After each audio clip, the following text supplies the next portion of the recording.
कहानी के शुरू में हम एक आदमी को देखते हैं जो बहुत खतरनाक लड़ाई कर रहा था और बहुत ज्यादा डरा हुआ था। तभी वहाँ पर सब कुछ रुक जाता है। उसके सामने उसी की शक्ल का एक हम शक्ल आता है। वो आदमी उसे कहता है कि तुम जो भी हो मैं जानता हूँ, इसीलिए तुम्हें अपने असल रूप में आना होगा। तभी उसको एक औरत नजर आती है। वो कहती है मैं तुम्हें आज दुनिया की कहानी सुनाने आई हूँ। जब सब ऐसे ग्रुप मिल गए थे, वो अपने अपने कबीलों का बदला लेना चाहते थे। जिस लड़ाई के बाद एक विचर दुनिया में आया। विचर यानी कि एक बहुत बड़ा जादूगर जो एक एल्फ था। एल्फ यानी जो दिखते तो इंसानों की तरह हैं, पर उनके कान थोड़े लंबे और उनके पास बहुत ही ताकतवर जादू होता है। वो पहाड़ों में रहते हैं। वो औरत बताती है कि इस लड़ाई में 7 लोग थे। वहाँ पर आदमी कहता है मैं ये कहानी सुनना चाहता हूँ, पर वो 7 लोग एक दूसरे से अनजान थे। कोई भी एक दूसरे के बारे में नहीं जानता था। तो कहानी 1200 साल पहले की दिखाई जाती है। एक लड़की जो एक किंगडम राज्य की सिपाहियों की लीडर थी।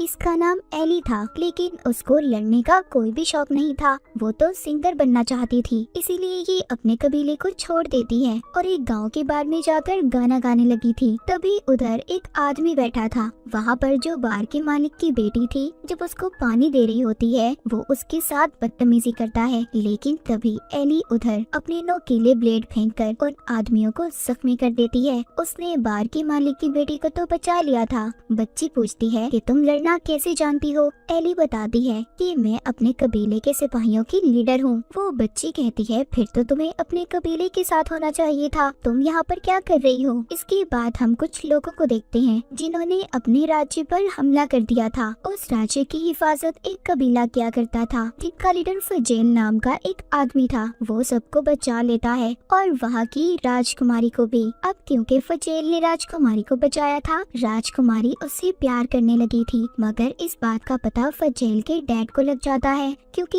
ये उनके असूलों के खिलाफ था कि कबीले का कोई भी आदमी महल में रहने वाले किसी भी आदमी को पसंद नहीं कर सकता था। ये उनके असूलों के खिलाफ था। इसीलिए वो अपने सभी रिश्ते फजेल से खत्म कर देते हैं और उसको अपने कबीले से बाहर निकाल देते हैं। फजेल अपने डैड को अलविदा कहता है और चला जाता है। जिसके बाद राजकुमारी के पास उसका भाई आया था। वो उससे कहता है कि फजेल अब जा चुका है, तुम्हें अपने बारे में सोचना होगा और शादी करनी होगी। राजकुमारी भी अपने भाई की बात मान गई थी। हम एक पहाड़ में एक औरत को देखते हैं जो घोस्ट भूतों के कबीले की लीडर थी, जो आसमान में होने वाली बदलाव को देखकर अपने मरे हुए लोगों की आत्माओं से बात करने की कोशिश कर रही थी, मगर उसको कोई भी जवाब नहीं मिलता। उधर दूसरी तरफ एक जादूगर, जिसने अपने जादू से दूसरी दुनिया का दरवाजा खोल लिया था, उसने एक जादुई दीवार बनाई थी, जिसकी मदद से वो उस दूसरी दुनिया में चला गया था और उस दूसरी दुनिया की ताकतों से, जो बहुत खतरनाक थी, उनसे सौदा कर लेता है। एली को भी उन लोगों ने पकड़ लिया था जिनको इसने बार में मारा था। वो इसको एक जेल में बंद कर देते हैं। वहाँ पर फजेल भी कैद था। जब ये फजेल के बाजू पर बना टैटू देखती है तो कहती है तुम तो हमारे दुश्मन कबीले से हो ना, और यहाँ पर क्या कर रहे हो? क्यों कैद किया है तुम्हें इन लोगों ने? वो बताता है मैं बस राजकुमारी से प्यार करने लगा था, जिसकी मुझे सजा दी गई और मुझे राज्य से बाहर निकाल दिया गया। अब क्योंकि उनके कबीलों की काफी सालों से दुश्मनी थी, वो इधर भी लड़ने लगते हैं। तभी उधर एक आदमी आकर फजेल को ले जाता है, मगर एली अभी भी उधर ही कैद थी। फजेल को जिसने इन लोगों से छुड़ाया था, वो इसी के कबीले का साथी था, जिसको इसके डैड ने भेजा था। दरअसल कुछ राज्यों के दरमियान सुकून और शांति का समझौता होने वाला था। इन सब बातों को लेकर उसके डैड डरे हुए थे, इसीलिए वो फजेल को वापस बुला रहे थे, मगर वो जाने से मना कर देता है। जिसके बाद वो एक जगह पर जाता है। वहाँ का मालिक उससे आने से पहले सोने का सिक्का मांगता है, मगर उसके पास सिर्फ एक चांदी का सिक्का था। वो कहता है मेरे पास सिर्फ एक चांदी है, मगर जब वो अपने गले में लटके हुए लॉकेट को देखता है तो वो उसके पास नहीं था। वो दरअसल किसी और के पास नहीं बल्कि एनी के पास था। उसने वहाँ पर फजेल के लॉकेट की मदद से जेल के ताले को खोल लिया था। जब वो बाहर आती है तो उसे अपनी हारमोनियम की आवाज आ रही थी, जो उसकी बहन के पास था। उसकी बहन भी एनी को लेने आई थी। वो बताती है मॉम चाहती है कि तुम वापस आ जाओ, सब कबीलों के दरमियान सुकून और शांति का समझौता होने वाला वाला है। एली ने भी अपनी बहन को मना कर दिया था कि वो वापस अब नहीं आना चाहती। जब ये वापस बार में आती है तो बार के मालिक की बेटी इसे देखकर बहुत खुश होती है, मगर फौरन से न जाने उसे क्या हो गया था। वो दरअसल फ्यूचर के बारे में बता सकती थी कि आने वाली जिंदगी में क्या होने वाला है। वो एली को बताती है कि तुम अपनी तलवार से एक दूसरी दुनिया के ताकतवर मॉन्स्टर को मारोगी। ये बताकर वो बेहोश हो जाती है। उधर राजकुमारी के महल में तीनों राजा जमा थे जो अपने लोगों की भूख, लड़ाई झगड़ों से तंग आ चुके थे, इसीलिए मिलकर अब वो समझौता करना चाहते थे। तभी उधर राजकुमारी के पेट में दर्द होता है। जब ये वापस अपने कमरे में जाती है तो जाते हुए अपनी एक सिपाही का गला काट देती है। ऐसा करते ही दूसरी दुनिया से बहुत बड़ा मॉन्स्टर आ गया था और सब पर हमला कर देता है। वो मॉन्स्टर एक ही झटके में वहाँ के राज्य के सभी राजाओं को मार देता है। 1 मिनट में सबका नामो निशान मिट गया था। ये सब किसी और ने नहीं बल्कि राजकुमारी ने उस जादूगर के साथ मिलकर किया था जिसने दूसरी दुनिया का दरवाजा खोला था। अब क्योंकि सारे राजा मर चुके थे इसीलिए सबको इकट्ठा कर लिया जाता है और एक राज्य बनाकर राजकुमारी को वहाँ की महारानी बना दिया गया था। वो अपने नए किंगडम, अपने राज्य का नाम गोल्डन एम्पायर रखती है। सभी एल्फ्स ने भी उसे अपनी रानी मान लिया था क्योंकि उन्हें तो सिर्फ खाना चाहिए था। उधर एली उस बच्चे की माँ के पास आती है जिसने इसको इसके फ्यूचर के बारे में बताया था। वो पूछती है क्या ये जो भी बताती है सच होता है। उसकी माँ कहती है हाँ बिल्कुल सच होता है। अब एली भी अपनी बहन के साथ जाने के लिए तैयार थी, मगर जब ये दोनों जाने लगती हैं तो कोई इन पर हमला कर देता है। इस हमले में एली की बहन मर गई थी। एली उन सिपाहियों से बहुत लड़ती है। उधर इसकी मदद करने फजेल भी आ गया था। ये मिलकर उन्हें मार देते हैं। एली कहती है ये सिपाही 3 अलग अलग राज्य के हैं, मगर इनमें तो बहुत सख्त दुश्मनी थी, तो इन्होंने मिलकर हम पर हमला क्यों किया? कुछ तो गड़बड़ है, मुझे जाकर अपने कबीले वालों को बताना होगा। फजेल कहता है अगर तुम चाहो तो मुझे साथ ले जा सकती हो, क्योंकि क्या पता तुम्हें रास्ते में भी खतरा हो, और उसके गले से अपना लॉकेट भी वापस ले लेता है। एली अब फजेल की बात मान गई थी। ये उसके साथ वर्षा की तरफ निकल पड़ती है। उधर राजकुमारी अब महारानी तो बन गई थी, मगर यहाँ के सारे फैसले जादूगर करता था। वो रानी होने के बावजूद जादूगर के खिलाफ नहीं जा सकती थी, क्योंकि उसके पास एक बहुत बड़ा मॉन्स्टर था जो वो अपने जादू की मदद से दूसरी दुनिया से लाया था। एली और फजेल भी पर्शिया पहुंच गए थे। वो एक होटल में आते हैं जहां पर उन्हें लोगों की बातों से पता चलता है कि अब इस राज्य की हुकूमत सिर्फ एक ही हाथ में है, जो यहाँ की रानी है। तभी उधर कुछ सिपाही आते हैं जो अभी भी इन्हें ढूंढ रहे थे। वो जब ये देखते हैं तो यहाँ से भाग जाते हैं। एली और फजेल जब रात को दोनों साथ थे, एली फजेल से पूछती है आखिर जिस मॉन्स्टर राक्षस के बारे में सब बात कर रहे थे वो आया कहाँ से होगा। फजेल बताता है कि एक बहुत बड़ा महान जादूगर था जिसने अपने जादू से काले पत्थर से एक बहुत बड़े मोनोलिथ, एक पिलर को बनाया था, जिसकी मदद से वो दूसरी दुनिया का दरवाजा खोल सकता था, और हो सकता है वो मॉन्स्टर भी उसी दुनिया से आया होगा। अब क्योंकि इनके लोगों को भी जादूगर और महारानी ने मिलकर मरवा दिया था, इसीलिए ये दोनों मिलकर उनसे बदला लेना चाहते थे। हम उस जादूगर को देखते हैं जो दोबारा से दूसरी दुनिया में जाता है और वहाँ की ताकत शक्तियों से कहता है कि आपके दिए गए मॉन्स्टर ने मेरी बहुत मदद की, पर अब मैं एक ऐसी ताकत चाहता हूँ जो सिर्फ मेरे पास हो, जिस पर दूसरी दुनिया की ताकतें कहती हैं कि तुम्हें अपनी सबसे प्यारी चीज को सेक्रीफाइस कुर्बान करना होगा। उधर फजेल और एली मदद के लिए घोस्ट कबीले की लीडर के पास जाते हैं, क्योंकि उसके कबीले के लोगों को भी जादूगर और महारानी ने जहर देकर मार दिया था। एली कहती है आपको हमारी मदद करनी होगी, क्योंकि आपकी खानदानी तलवार भी उनके कब्जे में है। अगर आप अपना बदला उनसे लेना चाहती हो तो आपको हमारा साथ देना होगा। और इस तरह एली और फजेल के साथ अब घोस्ट कबीले की लीडर भी थी। अब ये 3 हो गए थे। इसके बाद हम एक बोनो की लीडर को देखते हैं जो एक एल्फ के दरवाजे पर जाकर कहती है कि मुझे एक आँख वाले एल्फ की तलाश है। वो बोनो के कबीले की लीडर अपने हथौड़े की मदद से खिड़की को तोड़कर एक घर में चली जाती है और वहाँ से सभी लोगों को मार देती है जिन्होंने इसकी दोस्त को मारा था। महल में महारानी का भाई जादूगर के साथ था। जादूगर उससे पूछता है क्या फजेल और एली को पकड़ लिया है। वो कहता है नहीं, उनकी तलाश जारी रही है। उधर फजेल और एली पर्शिया के शहर में आकर एक बैंक में जाते हैं। वो वहाँ से पैसे लेकर अपने साथ कुछ और लोगों को शामिल करना चाहते थे,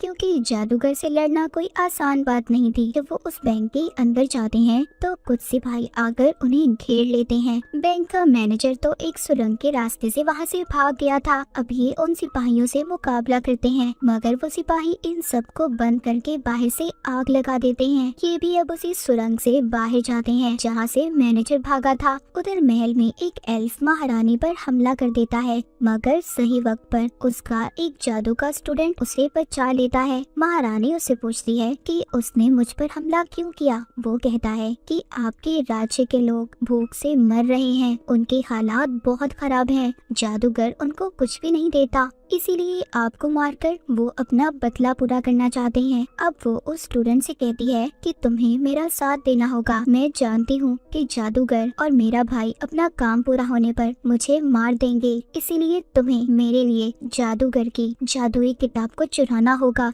जो दूसरी दुनिया में जाने का रास्ता है। इसके बाद महारानी उस लड़के के कपड़े पहनकर बाहर निकल जाती है और अपने राज्य का हाल देखती है। सब लोग एक दूसरे से भीख मांग रहे थे, खाने के लिए किसी के पास कुछ खास नहीं था। उसको ये देखकर बहुत हैरत होती है। उधर जंगल में फजेल और एली थे, जिनके साथ घोस्ट कबीले की लीडर भी थी, जो उन सिपाहियों के हमले से बहुत ज्यादा जख्मी हो गई थी। इसीलिए फजेल और एली उसको एक जगह बिठाकर उसके लिए जड़ी बूटियां लेने जाते हैं। तभी उन्हें एक आदमी मिलता है जिसके पास उनको पकड़ने का पोस्टर था। वो कहता है, जिसकी तलाश में तुम हो, मुझे भी उन लोगों से बदला लेना है। उन्होंने मेरे पूरे गाँव को खत्म कर दिया, मैं तुम्हारे साथ जाना चाहता हूँ। एली ने उसको भी अब अपनी टीम में शामिल कर लिया था। अब ये 4 लोग हो चुके थे। उस हमले की वजह से घोस्ट कबीले की लीडर बहुत जख्मी थी, क्योंकि उसको जहरीली तलवार से मारा गया था। उधर ही वो आदमी जो इनके साथ शामिल हो गया था, वो कहता है कि मैं एक जादूगरनी को जानता हूँ जो अपने जादू से इसको ठीक कर देगी। जब वो उन्हें उनके पास लेकर जाता है तो रास्ते में चारों तरफ धुआं था।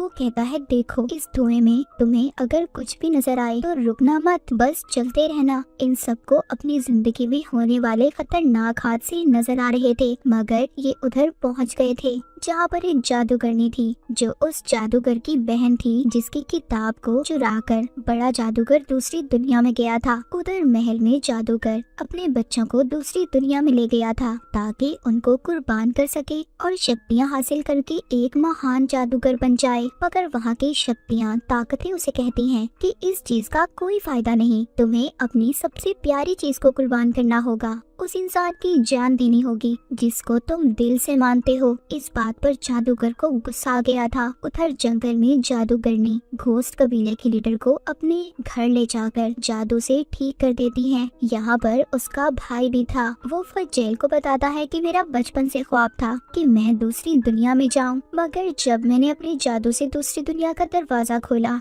तो उस वक्त मेरे साथ वो जादूगर भी था। वो दुनिया तो बिल्कुल बंजर थी। वहाँ मैंने एक बहुत बड़े मॉन्स्टर को भी देखा था, जिसे देखकर मैं डर गया था। पर जब हम वापस आए तो जादूगर ने मुझे कैद करके मेरी जादुई किताब को ले लिया और मैंने अपनी आंखों से तुम्हारी बहन को मरते देखा है, जिसे महारानी ने मारा था। बाद में उस जादूगर ने सबसे ये कह दिया कि मैं दूसरी दुनिया में खो चुका हूँ, मगर अब जमीन और आसमान के बदलाव को देख रहे हो, हमें जल्द ही कुछ करना होगा, इन सबको बचाना होगा। मेरे पास एक मोनोलिथ है जो हमें सीधा जादूगर के मोनोलिथ तक लेकर जाएगा। अब ये ऐसा ही करते हैं। मगर ये दूसरी दुनिया में पहुंच गए थे, मगर वहाँ पर इनके पीछे एक बहुत बड़ा सेंटीपीड मॉन्स्टर पड़ जाता है। लेकिन जल्दी ये अपनी दुनिया में वापस आ गए थे और जादूगर ने उसका भाई अपने जादू से दूसरी दुनिया के दरवाजे को बंद कर देते हैं। तभी उस मॉन्स्टर का आधा हिस्सा इस दुनिया में और आधा दूसरी दुनिया में रह गया था। तभी यहाँ पर ये देखते हैं कि आसमान पर जादूगर का मॉन्स्टर उड़ रहा था। यहीं पर बोनो के कबीले की लीडर इन्हें अपनी तरफ आने का इशारा करती है। ये इन्हें एक गुफा में ले गई थी। कहती है, मैं जानती हूँ तुम कौन लोग हो और कहाँ से आए हो। मेरे हथौड़े ने मुझे सब बता दिया है। दरअसल उसके पास जो हथौड़ा था वो उससे बातें कर सकती थी। वो इनको बताती है कि तुम्हें महारानी और जादूगर को मारने से पहले उस मॉन्स्टर को मारना होगा जो वो दूसरी दुनिया से लेकर आए हैं। यहाँ पर जादूगरनी का भाई कहता है हम उस मॉन्स्टर को तब मार सकते हैं जब हमारे पास खुद एक ताकतवर मॉन्स्टर हो। फजेल उससे पूछता है क्या ऐसा हो सकता है? वो कहता है हाँ, जो दूसरी दुनिया से मॉन्स्टर आया है मैं उसके दिल को निकाल कर उस पर जादू करूँगा। उसको एक इंसान के साथ अगर जोड़ दिया जाए तो वो ताकतें उस इंसान के अंदर आ जाएंगी। ये सुनकर एली कहती है ठीक है, मैं इस काम के लिए तैयार हूँ। पर फजेल ऐसा नहीं चाहता था कि एली ऐसा करे, वो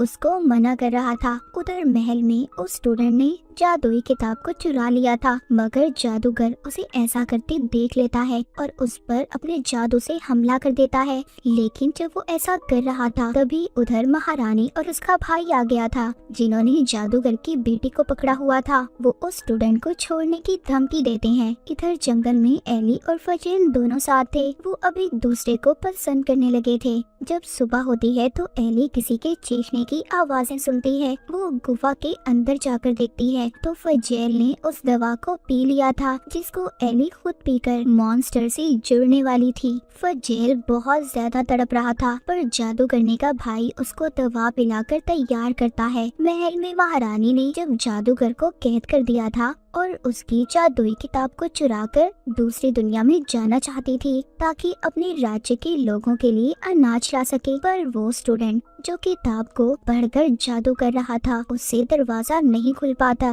गुफा में जादूगरनी फजेल पर जादू करती है। उस मॉन्स्टर के टेंटिकल्स उसके जिस्म में डाल देती है, जिससे अब सबको ये लग रहा था कि फजेल मर चुका है। पर अचानक से वो अपनी आंखें खोलता है। उसकी आंखें पीली पड़ चुकी थी। महल में घोस्ट कबीले की लीडर महारानी के पास आती है और उसको फजेल के पकड़ने का पोस्टर दिखाती है। वो जाकर कहती है मैं घोस्ट कबीले से आई हूँ, मैं जानती हूँ कि फजेल कहाँ पर है। अगर आप मुझे मेरे कबीले की जादुई तलवार दे दें तो मैं बता दूंगी कि फजेल कहाँ पर है। ये सुनकर महारानी घोस्ट कबीले की लीडर के साथ अपने 50 सिपाहियों को भेजती है। उधर गुफा में फजेल अब बहुत ताकतवर बन चुका था। वो सबके खून को भी सूंघ सकता था। महारानी जेल में जादूगर के पास जाती है। उसने जादूगर को एक खास किस्म की जेल में कैद किया हुआ था जहाँ पर कोई भी जादूगर अपना जादू नहीं कर सकता था। वो उससे कहती है कि अगर तुम मेरी मदद करोगे, मेरे लिए दूसरी दुनिया का दरवाजा खोलोगे तो मैं तुम्हें आजाद कर दूंगी। वो कहता है ठीक है, पर तुम्हें मेरे साथ मेरी बेटी को भी भेजना होगा।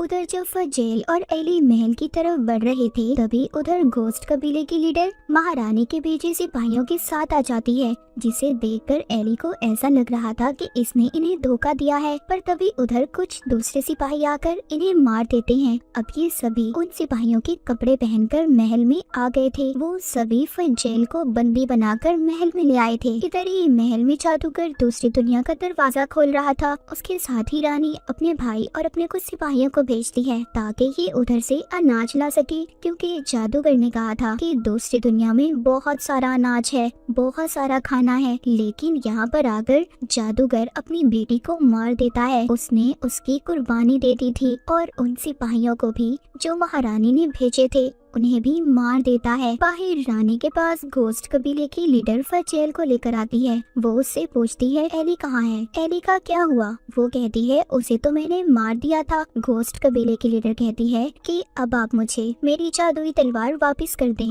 रानी उसे मना कर देती है और अपने सिपाहियों से कहती है कि इसीलिए जाकर सबके सामने इसका सर कलम कर दो। लेकिन बाहर एली और उसके साथियों ने सभी महारानी के सिपाहियों पर हमला कर दिया था और फिर वहाँ के लोगों से एली कहती है कि अनाज बिल्कुल खत्म हो गया है, ये सब तुम्हारी रानी की वजह से हुआ है। अगर तुम सब लोग चाहो तो हम आजाद हो सकते हैं। वहाँ के सभी परेशान एल्फ्स एली की तरफ से लड़ने के लिए तैयार हो गए थे। महल के अंदर रानी फजेल से कहती है कि तुम्हें मेरा साथ देना होगा, क्योंकि रानी तो पहले ही फजेल को पसंद करती थी। मगर वो कहता है तुमने मेरे गांव के सभी लोगों को मार दिया जिन्होंने हमेशा तुम लोगों को बचाया। ये कहते हुए फजेल अपना आपा खो देता है और सभी सिपाहियों को मार देता है। रानी तो वहाँ से भाग गई थी। तभी दूसरी दुनिया से आया हुआ बहुत बड़ा मॉन्स्टर फजेल पर हमला कर देता है। उधर घोस्ट कबीले की लीडर सभी सिपाहियों को मार देती है जो उसे मारने ले जा रहे थे और महल का दरवाजा खोल देती है।